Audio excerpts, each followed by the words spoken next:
Before you buy your next used car, these 5 questions are extremely important to save you time and money.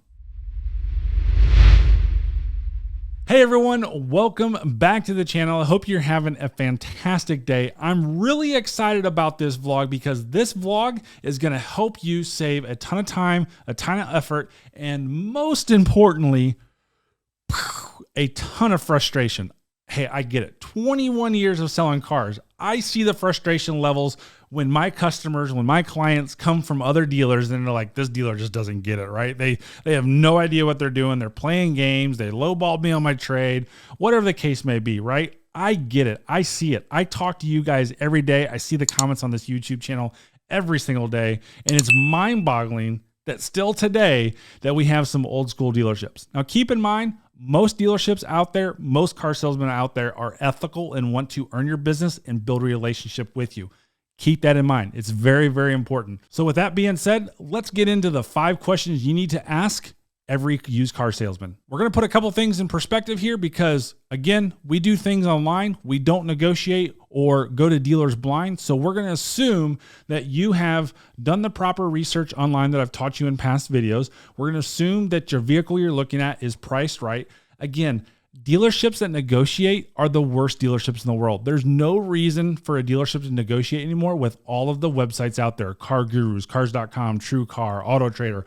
All those websites now tell you that this car is priced correctly, or this car is priced too high, or this car is priced very, very low. They tell you how many days in inventory it is, that you can see the Carfax, you can see everything on it. So we're going to assume that you've done your research and you're ready to buy a car and you're going to the dealership to pick it up. Question number 1. Now, we never go to a dealership without a plan, and we don't go to dealership blind and just look for a salesman, right? We call the dealership, we text the dealership, and we do one thing. Is this car still available? If they say yes, then perfect. You want to set an appointment. The question that you need to ask the person on the phone via text, via email, via phone call, besides price and sales tax, what other fees are associated with this purchase? You need to ask it just that way. Besides price and taxes, what other fees are associated with this purchase? Here's why you're asking that question. You want to find out what their dealer fee is. If they're asking a huge dealer fee, you want to find out why. We've talked about that in the past. You want to find out if they're putting any additional dealer markups on the car. If they are, and they didn't tell you at that question, when you get there, like, listen, I asked your person on the phone what other fees were collected, and they didn't tell me that, so just go ahead and take those off, right? It's a good negotiating tactic. And most importantly, it sets you up to know exactly the dollar amount that you're about to spend. Sales tax, tag title, license fees all add up to a certain amount, and that lets you know what that is. They should be very specific with you on that. Florida dealers, here's a freebie. Make sure you pay attention. Florida customers, dealers will charge you over exorbitant amount of money for electronic filing fee. The electronic filing fee is only $99. Anything over that is they're overcharging you. So don't pay over $99 in the state of Florida for your electronic filing fee. Number 2, we want to make sure you pick your salesman before you go. But in case you didn't, you want to ask this question. How long have you been with the dealership? I think that's an extremely important question. Even if you picked your salesman, you looked him up on LinkedIn, you looked him up on Facebook, you saw how long he's worked there. Ask that question anyways, because it's a gauge to see if they're going to tell you the truth or not. I've only been here 6 months. I've been here a year. I've been here 10 years, but they've only really been here 5. They've only really been here 2. They just started and they said they've been here 10 years, right? Now they may have been in the car business for 10 years, but they haven't been in this dealership for 10 years. So that's a big question to ask up front to gauge to see if they're going to tell you the truth or not. Now, I personally would never want to work with a new car salesman. New car salesman, I know you're triggered right now. Sorry, it's just the way it is. This is a tricky business. Managers want to play tricks on the salespeople to get the salesmen to pull tricks on the car salespeople. The newbies, the green peas, they have no idea what's going on, and they're going to pull those on you, and you're going to blame the salesperson because the managers tell them to do this. So I like to use veteran salespeople, I like to use established salespeople, and I like to use salespeople who have a good track record. DealerRater.com, Cars.com, Google reviews. Look for that salesperson that keeps bringing up over and over and over again, and use that salesperson. But most importantly, ask that salesperson how long they've been there to see if they're telling you the truth or not. Before we get to number 3, don't forget this video is sponsored by ChevyDudeStore.com. Pick up your Chevy Dude merch by supporting the channel for my endeavor to help you make better car buying decisions. ChevyDudeStore.com. Now let's go on to number 3. Number 3, most of the time when you're calling in, you're going to talk to a liaison and not an actual salesperson at a dealership. You can ask them this question on the phone, and you certainly want to make sure that you ask them on the car lot as well to the salesman. What non-factory items are installed on this car? You want to do this very, very exactly like I said. What non-factory items have been installed on this car? We can't say anything else other than non-factory items. It's very important to ask that question that way. The reason why non-factory items means that somebody that a customer has put on, previous owner of the car, the dealership has put on, so on and so forth. If it's a modded car, obviously I sell a lot of Corvettes, so I see exhaust, I see superchargers, I see other things. That's okay. That's not like killing that car immediately. You just want to know so that way you can appropriately gauge if this is still the right car or not. If it's a new car and they've had window etching or third braking brake light, if I can say that correctly, if they've added window guards, mud flaps, pinstripe, whatever, now you know that the dealership is putting the additional dealer markup on their car. So when you're there in person, we only negotiate in person. We only negotiate in a seated position with the car salesman. We don't negotiate standing up. We don't negotiate on the lot. We negotiate at the desk. This is why. Negotiate in your seat, you flee on your feet. If you're negotiating your seat, you're going to be more planted, you're going to be more confident, you're going to have a better outcome of that. When you're standing out of your seat, you're standing up. If something goes wrong, you're just going to flee and go away. That's not what we want. We don't want to start the whole process over. So when you ask that question and the new car dealer says, yes, there's this, this, this, and this, you can sit there and say, listen, I asked this question on the phone. They told me there was nothing else added to the car. They told me that these were the fees associated with the purchase. You didn't tell me that. I wouldn't have came here without that. So those need to go away. Let's way to negotiate those out. Number 3, I think this is a really good one as well. What is your return policy after I purchase the car? And then it's kind of a twofer there, but what's your repair policy in the event that I find something wrong with the car after I buy it? Now, we're not looking for a picture perfect answer here, right? We don't want to hear, oh, you got a year return policy, right? Nobody's ever going to say that. But, you know, some dealers are doing 3-day return policy, 7-day return policy, 0-day return policy. I have a 0-day return policy. You can't buy a car and in an hour call me back and say, hey, I want to return this. It's just not going to happen. Not the way it works. So that's okay. If it's 0, 3, 7, 10 years, who knows, right? All we're doing is gauging on how well the dealership backs up the vehicle. We're not saying that a 0 return policy, it doesn't mean they're not backing it up. It's just that's their policy, right? So that's fine. You just want to know that up front. Also, repair policy. Hey, inside every single used car is this form right here. It's called a buyer's guide. It's federally mandated by law that this buyer's guide be in the window of the car. So you can see right there, it says as is, no dealer warranty. That means that you're buying it as is. You're buying it. If it breaks in 2 pieces as you're leaving the lot, congratulations. You own 2 pieces of the car, and please clean your mess up before you leave. That's how strict that as is, no warranty means.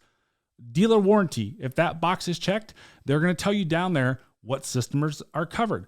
Most dealer warranties are about as good as this piece of paper. That's about how good they are. Most of the dealer warranties out there, regardless of CPO or not CPO, but most of the dealer's warranties are going to be powertrain, internally lubricated parts, cover very little, so that way their risk is lower and they don't have to make a claim. This warranty is to make you feel all nice and warm and fuzzy inside, just to make you like, hey, listen, I got a warranty with this car, right? But they're pretty much usually junk outside that certified pre-owned warranty. But down there in that box, it typically will have the systems covered. So a lot of times you just got to ask those questions. What's covered? What's not covered? Is there a dollar amount? Huge question to ask. Is there a dollar amount associated with them? My dealership, it's 10% of the purchase price or $1,000, whichever is less. We don't have a whole lot of these warranties out there.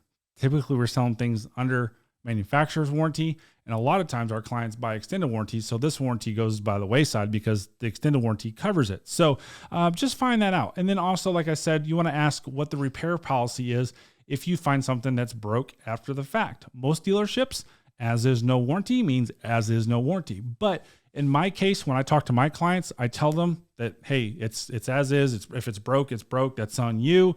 Once you leave here, it's your car. But call me. I want to know. I want to help any way that I can. I'm not saying that I'm going to repair it for free, but I may be able to get parts at a cost. Maybe, you know what, if a battery dies today, maybe I'll pick it up. I don't know. It just depends, right? It's case by case basis. I try to help my customers out as much as I can, but the fact that is as is, no dealer warranty means as is, no dealer warranty. Again, I wouldn't base your buying decision off that, but you just need to know their policies to make sure you're making a well-informed decision. Number 5, this is the really, really good, important one. Again, not something that you want to like kill your decision or, base it as a foundation of the decision, but just so that that way you can make a good buying decision. Where did the car come from? First and foremost, if you look at every Carfax and every auto check, it typically tells you that, hey, it was traded in or it was bought at auction or so on and so forth. Bought at auction doesn't mean it's a bad thing. Now, if the dealership has other dealerships have sold it at auction 2 or 3 times, now you might want to base your decision off of that.